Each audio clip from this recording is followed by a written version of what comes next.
In this episode, we're diving into the futuristic possibilities of the Changan flying car. Feel the allure of Chongqing for foreign friends under China's 240-hour visa-free transit policy. We'll also continue to hear the story of game producer Wu Zifei and explore the Eastern wisdom woven into games. Join influencer Drew Binsky as he takes on his ultimate challenges in Chongqing. In recent years, the low-altitude economy has captured everyone's attention. And guess what? Chongqing's automotive industry is not just sitting on the sidelines, they're diving headfirst into developing flying cars. Recently, Changan Automobile and iChongqing made headlines with a dazzling partnership in Chongqing. Flying cars, Fumi? Can you believe it? Sci-fi is becoming a reality. Absolutely, Alex. Maybe soon, flying cars will be our everyday commute. Just imagine it in a hilly city. What a thrill. Yes, I believe our viewers are curious about the Changan flying cars too, so let's unveil it together. Flying cars are no longer scenes from sci-fi movies. The dream is becoming a reality. I'm Hu Xin from Vision News. Today, Changan and iChongqing debut their flying cars. Let's step into the launch event and take a look. And as you can see from this side, you can see three unmanned aircraft here. They are respectively the EH216S standard version for passenger carrying, and this one is for high-rise building firefighting, which can rise to a height of 200 meters and extinguish the fire on a tall building. And the last one is a logistic unmanned aircraft, which is used to carry up to 250 kilograms of cargoes. We believe that in terms of the low altitude economy, that the passenger transportation is the greatest market, because we do not want to create some toys for some wealthy people. We want to create a transportation tool for everyone. The Changan flying car amazes me. It is very diversified. For example, my car when camping, there may be scenarios that cars cannot reach.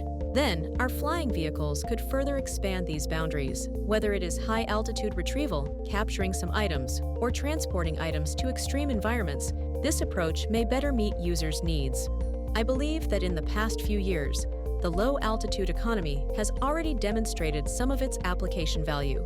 For example, during earthquakes or other natural disasters, the use of unmanned aerial vehicles has brought great convenience to rescue operations. With the continuous advancement of technology, I believe the future will have a broader development space.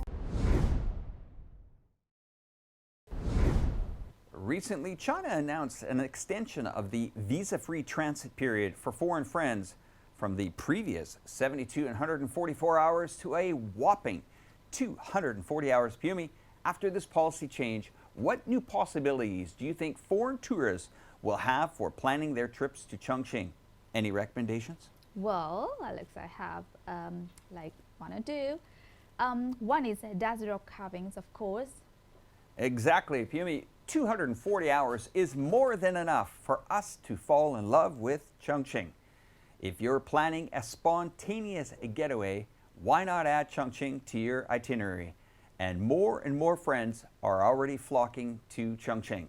Let's hear what they think about this new policy.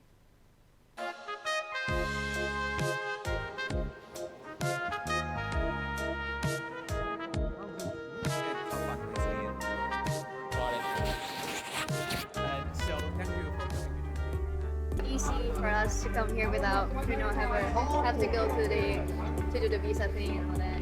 Saves time. It only takes a couple of minutes at immigration, and it's very convenient. You don't have to prepare a lot of documents and go to the embassy to do this. This time I went with 3 months visa, but the last 2 times I was with the visa free here. It's very nice. The National Immigration Administration has expanded the visa-free transit policy. Now let's check in with other international friends to see how this new policy will impact the future of travelers coming to China. Michele Conte, welcome to the program. Glad to meet you, Alex. So since you have experienced the 144, now we're 240, which is 10 days now. Is that a game changer? Is this a game changer for China? First, you were limited to one city, and therefore you were doing that maybe 1-2 days. But now that you have all these days available, it's a massive opportunity for everyone to come here. And once people open their eyes, they will see that you are truly safe. I think it really does give the people coming to China an opportunity to not only see China, but see China with a good length of time. And with this new transit visa rules, I believe you can actually now travel and exit via different cities as well, whereas before you had to stay in one province. Especially with people saving money on flights these days, I think it's an exciting thing for the people that watch our videos, our audience, our viewers, and also for me as well, being able to just come into China whenever we like is so much easier now. People are curious. People want to go to China. So I think with China, this is great because I've had friends that, for example, the 6 days is not long enough, but you know what? 10 days is probably a perfect amount for a first-time trip to China. You can come see a few cities and really experience it. In the West, we often hear negative reports about China, but all of that's being broken down because people simply go to China and experience it. And when they do, they realize, wow, everything I've heard in Western media is nothing like what's really happening on the ground. And it's going to be really, really great in 2025.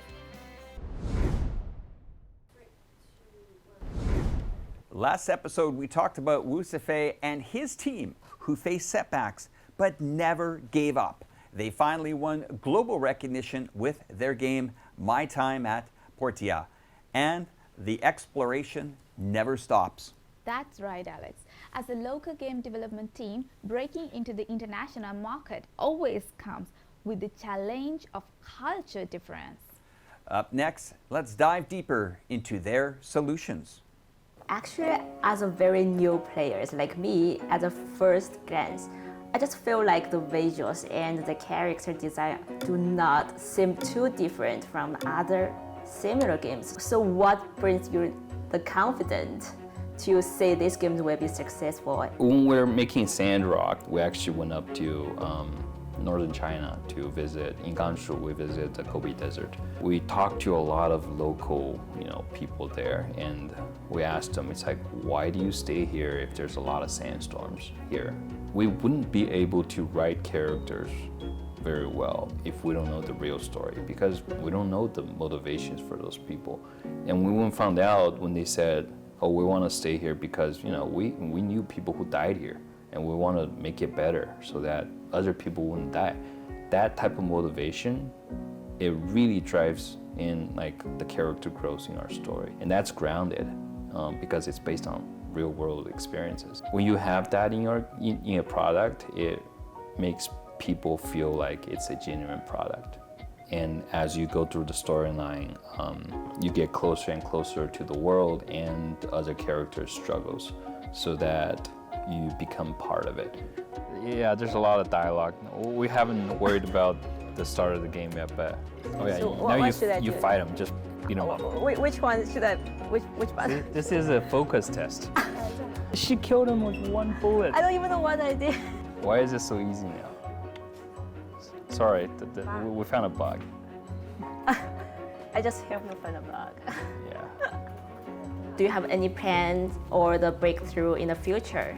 We expand beyond what we have with the My Time series. So we are making another open RPG. We just did a Kickstarter for it, and it hit almost $3 million in the Kickstarter campaign, which places it near the top 10 video games ever. Next year, maybe a couple years from now, people will see what it is, and hopefully people will like it. In our last episode, Drew Binsky successfully tackled challenges like chatting with locals in English and eating his way through the snack street for just 100 yuan. Exactly, Alex. And the hot pot is always hot and so spicy. Let's look forward to Drew Binsky's ultimate challenge in Chongqing. This Chongqing experience is not complete without trying hot pot. They say that hot pot originated in this city, and there are literally thousands of restaurants to choose from. We finally make it to a tunnel that has a lot more character. Used to shelter in World War II. Oh. When Japan, like, they have the bombs and people are held inside. And now it's a hot pot. And now we're just eating hot pot. It's a hot pot party. The hot pot is so spicy that you can feel and taste the peppers in the air. It's like making me cry as I walk through. The restaurant is so long that they have robots serving the food, bringing it up and down. No joke, we've literally been walking for 10 minutes through this tunnel, and there's just more people and more tables and more hot pot. It's the most absurd restaurant I've ever seen in my life. This is a beautiful table of hot pot, all the different vegetables together, and look how spicy the peppers are in the center. And this is one of my jobs. Make you feel not hot, but no. Beautiful. And look.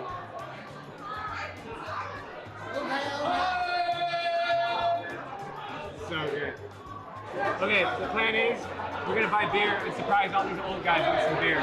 We're gonna make some new friends right now. Welcome to Chongqing!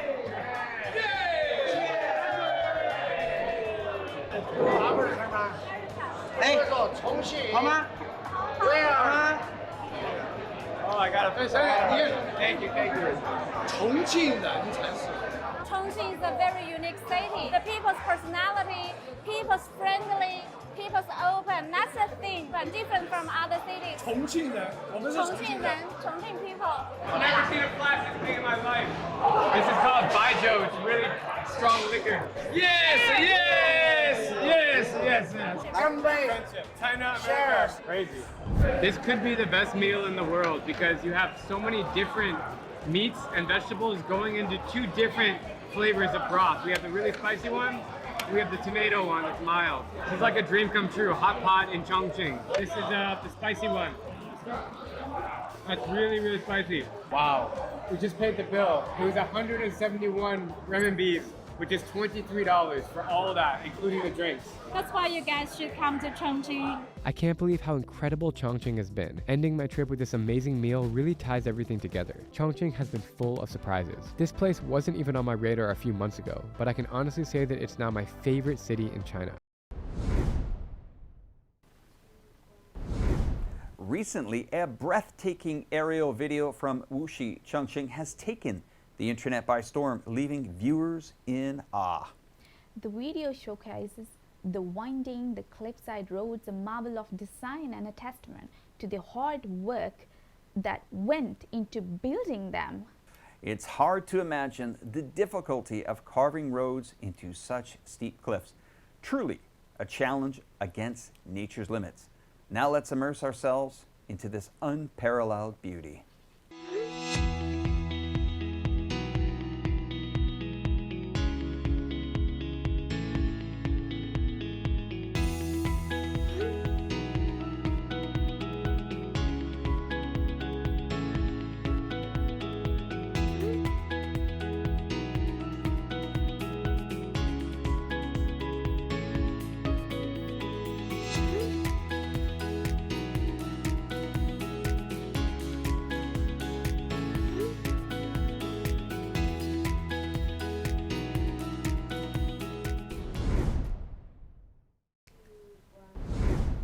That wraps up today's show. Thank you, Piumi, for your company and insights, and thank you to our viewers for tuning in.